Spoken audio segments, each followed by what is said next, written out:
सध्या अत्यंत पवित्र असा अधिक मास म्हणजेच पुरुषोत्तम मास सुरू आहे. 3 वर्षातून एकदाच येणारा हा महिना भगवान विष्णू माता लक्ष्मीला प्रसन्न करण्यासाठी सर्वोत्तम मानला जातो. जर तुमच्या घरात पैशांची चणचण असेल, प्रगती थांबली असेल किंवा नशिबाची साथ मिळत नसेल तर या अधिक मासात काही सोपे उपाय करून तुम्ही माता लक्ष्मीचा आशीर्वाद मिळवू शकता. त्याचबरोबर या महिन्यामध्ये आपण अनेक प्रकारच्या माता लक्ष्मीच्या सेवा, उपासना करत असतो आणि ज्या वेळेस आपण सेवा करतो त्या सेवेचं फळ आपल्याला माता लक्ष्मी नक्कीच देत असतात. आणि अधिक मासामध्ये आपल्याला माता लक्ष्मीची कृपा प्राप्त झालेली आहे तर ते सांगण्यासाठी माता लक्ष्मी आपल्याला काही संकेत देत असतात. आता जर अधिक मास संपण्यापूर्वी तुम्हालाही तुमच्या घरात किंवा घराच्या बाहेर हे काही जीव दिसले तर समजून जा माता लक्ष्मी साक्षात घरात आलेली आहे, नशिबाचा भाग्योदय झालेला आहे. या संदर्भाची संपूर्ण माहिती, या महिन्यात काय करावे, काय टाळावे, कोणत्या संकेत आपल्याला बघायचे आहे, या सर्व संकेतांकडे आपण लक्ष देणार आहोत आणि माहिती जाणून घेणार आहोत. जर तुम्हाला हा व्हिडिओ आवडला तर नक्कीच चॅनलला लाईक, शेअर, सबस्क्राईब करून कमेंटमध्ये ओम नमो भगवते वासुदेवाय नमः लिहायला अजिबात विसरू नका. अधिक मासाचा अधिपती भगवान विष्णू आहेत आणि जिथे विष्णू असतात तिथे माता लक्ष्मी आपोआप खेचली जाते. या संपूर्ण महिन्यात रोज सकाळ संध्याकाळ भगवान विष्णू आणि माता लक्ष्मीची संयुक्त पूजा करावी. त्यांना पिवळी फुले आणि खीर अर्पण करावी. यामुळे घरात सुख समृद्धी नांदते. तुळशीला माता लक्ष्मीचेच रूप मानले जाते. अधिक मासात तुळशीची सेवा करण्याचे दुप्पट फळ मिळते. अधिक मासात आपण धोंड्यांचा महिना असंही म्हणतो. या महिन्यात दानाला अनन्यसाधारण महत्त्व आहे. मग तुमच्या क्षमतेनुसार तुम्ही अनारसे, पिवळे वस्त्र, गूळ, अन्न, तांब्याची भांडी दान करावीत. असे मानले जाते की या महिन्यात केलेले दान अक्षय म्हणजेच कधीही न संपणारे पुण्य देते. मुख्य दरवाजावर स्वास्तिक आणि पाण्याचा सडा करावा. घराचे मुख्य दरवाजा हे लक्ष्मीच्या आगमनाचे स्थान असते. अधिक मासात रोज सकाळी लवकर उठून मुख्य दरवाजासमोर पाण्याचा सडा टाकावा. दाराच्या दोन्ही बाजूंना कुंकवाने किंवा हळदीने स्वास्तिक काढावे. असे केल्याने माता लक्ष्मी घरात आनंदाने प्रवेश करते आणि राहू केतूचे दोषही दूर होतात.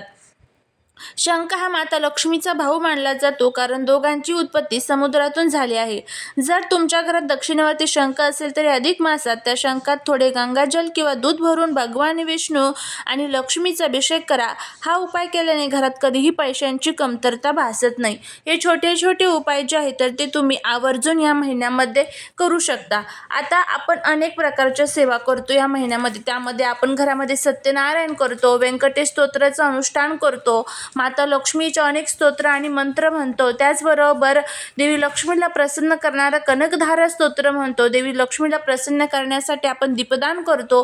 आपल्या पद्धतीने आपल्याला ज्या काही सेवा जमेल त्या सर्व सेवा करण्याचा आपण प्रयत्न करत असतो आणि त्या सेवा ज्या वेळेस आपण भक्तीने, श्रद्धेने आणि विश्वासाने करतो ना त्यावेळेस त्या नक्कीच आपल्या माता लक्ष्मीपर्यंत पोहोचत असतात आणि त्या सेवेचं फळ देण्याचं काम हे ते आपल्याला करत असतात. आता मग हे संकेत जे आहेत तर ते आवर्जून आपल्याला जाणून घ्यायचे असतात की नेमकं अशा कोणते संकेत आहे जे माता लक्ष्मी आपल्याला देत असते आणि त्यामुळे आता आपल्या नशिबाचा भाग्योदय जे आहे तर तो होणार आहे. वर्षातून एकदाच येणारा अत्यंत पवित्र आणि अलौकिक असा अधिक मास म्हणजेच पुरुषोत्तम मास आता आपल्या अंतिम टप्प्यात आला आहे.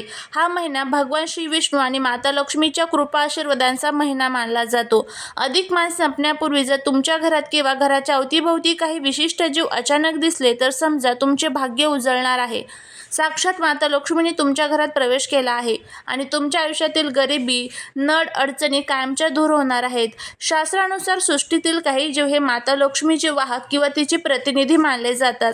आजच्या या व्हिडिओमध्ये आपण जाणून घेणार आहोत असे कोणते जीव आहेत जे अधिक मासात दिसणे अत्यंत शुभ मानले जाते आणि माता लक्ष्मी हे संकेत आपल्याला का देते. तर बघा, हिंदू धर्मशास्त्र आणि समुद्रशास्त्रानुसार निसर्ग आणि त्यातील जीव हे ईश्वराच्या ऊर्जेशी जोडलेले असतात. जेव्हा एखादी मोठी दैवी ऊर्जा आणि सकारात्मक बदल आपल्या आयुष्यात येणार असतात तेव्हा निसर्गात आणि आपल्या आजूबाजूला काही सूक्ष्म बदल घडून येतात. माता लक्ष्मी चंचल मानली जाते पण जेव्हा ती एखाद्यावर प्रसन्न होते तेव्हा ती थेट घरात येण्यापूर्वी आपल्याला दूत किंवा वाहकांद्वारे शुभ संकेत पाठवते जेणेकरून मनुष्याने सावध व्हावे, आपल्या घरातील नकारात्मकता दूर करावी, घराची स्वच्छता करावी आणि येणाऱ्या लक्ष्मीच्या स्वागतासाठी सज्ज व्हावे. अधिक मासात तर या संकेतांचे महत्त्व 1000 पटीने वाढते कारण हा काळ थेट विष्णू आणि लक्ष्मीच्या साधनेचा असतो. अधिक मासात दिसणारे काही भाग्यवान जीव असतात. त्यामध्ये सर्वात पहिला आहे ते म्हणजे घरात काळ्या मुंग्यांचा समूह. सामान्यतः घरात मुंग्या निघणे आपण सामान्य मानतो, पण अधिक मासात जर तुमच्या घरात अचानक काळ्या मुंग्यांचा समूह दिसला, विशेषतः काहीतरी खाण्याचे पदार्थ तोंडात दाबून गोल आकारात फिरताना दिसल्या, तर हा अत्यंत मोठा शुभ संकेत आहे. काळ्या मुंग्यांना भौतिक सुख आणि ऐश्वर्याचे प्रतिनिधी मानले जाते. याचा अर्थ असा की तुमच्या घरात लवकरच धनवृद्धी होणार आहे आणि अडकलेले पैसे मोकळे होणार आहेत. अशा वेळी मुंग्यांना मारू नका, तर त्यांना साखर किंवा पिठाचे कण टाकावे. 2 किंवा जास्त पाल एकत्र दिसणे. कडे पाहून अनेकांना किळस वाटते, पण शास्त्रात पालेला माता लक्ष्मीचे रूप मानले जाते. अधिक मासात जर तुम्हाला घराच्या मंदिराजवळ किंवा रात्रीच्या वेळी 2 पाले एकत्र खेळताना किंवा भांडताना दिसल्या, तर समजा तुमच्या घरातील पैशांची चणचण संपणार आहे. जर दिवाळीप्रमाणे या पवित्र महिन्यात तुम्हाला अचानक पाठीवर किंवा दारावर पाल दिसली, तर ते साक्षात भाग्योदय मानला जातो. तिसरं जे आहे ते म्हणजे सोनेरी किंवा हिरवी बेडूक. बेडूक हा पावसाळ्यात कुठेही दिसतो, पण अधिक मासाच्या काळात जर घराच्या मुख्य दारावर किंवा अंगणात हिरव्या रंगाचा किंवा सोनेरी छटा असलेला बेडूक दिसला आणि तो घराच्या आत येण्याचा प्रयत्न करत असेल, तर ते अत्यंत शुभ असते. बेडकाला वास्तुशास्त्रात आणि चिनी शास्त्रामध्ये पैशांना आकर्षित करणारा जीव मानला गेला आहे. हा जीव दिसल्यास समजून जा की घरात सुख समृद्धीचे आगमन होणार आहे. त्यानंतर पुढचं आहे ते म्हणजे पांढरी मांजर किंवा मांजराची पिल्ले. एरवी मांजर रस्त्यात आडवी जाणे आपण अशुभ मानतो, पण अधिक मासात पांढऱ्या मांजरी रंगाची मांजर घरात येणे किंवा घराच्या छतावर दिसणे हे माता लक्ष्मीच्या आगमनाचे लक्षण आहे. तसेच जर एखाद्या मांजरीने तुमच्या घरात किंवा घराच्या सुरक्षित कोपऱ्यात पिल्लास जन्म दिले, तर समजा तुमच्या घरातील गरिबी नष्ट होणार आहे. पुढचं आहे ते म्हणजे गाय. गायीमध्ये 33 कोटी देवांचा वास असतो. अधिक मास संपण्यापूर्वी जर सकाळी सकाळी तुमच्या घराच्या मुख्य दारापाशी एखादी पांढरी गाय येऊन उभी राहिली किंवा ती ओरडली, तर हा साक्षात भगवान विष्णू आणि लक्ष्मीचा आशीर्वाद आहे.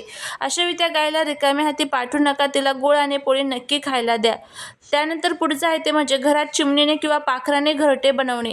आजकाल शहरात पक्षी कमी दिसतात, पण अधिक मासादरम्यान जर एखाद्या चिमणीने किंवा पक्ष्याने तुमच्या घरात बाल्कनीमध्ये किंवा खिडकीत घरटे बनवले आणि त्यात अंडी दिली, तर समजून जा की तुमच्या घरावर माता लक्ष्मीची अखंड कृपा झाली आहे.